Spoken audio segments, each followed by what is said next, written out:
चीज़ कर लेता है, वही कंडीशन उसकी दोबारा वो जो है ना उसको कंटिन्यू कर लेता है। अब एक बीपी का पेशेंट है, स्टोमक का पेशेंट है, उसको गैस ट्रबलिंग है, गैस्ट्रेटिक प्रॉब्लम है, तो उसको ज़ाहिर बात है ब्लड प्रेशर का मसला भी बनता है। उसको हार्ट में प्रॉब्लम होनी चाहिए, गैस ट्रबल करती है, सर तक जाती है, दिमाग में घूमती है, वो ट्रैवल करती रहती है। अब वो बंदा वो कहता है जी मुझे दिल की प्रॉब्लम हो गई है, मेरी बाजू में दर्द आ रही है।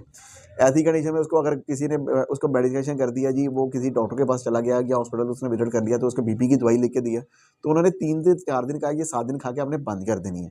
तो वो क्या करते हैं जी, उसको लॉन्ग टर्म यूज़ करना शुरू कर देते हैं। 1 माह, 2 माह, 3 माह खाते रहते हैं। जी, हमें ब्लड प्रेशर का मसला हो गया, मैं ये गोली खाता हूँ तो मेरा ठीक रहता है।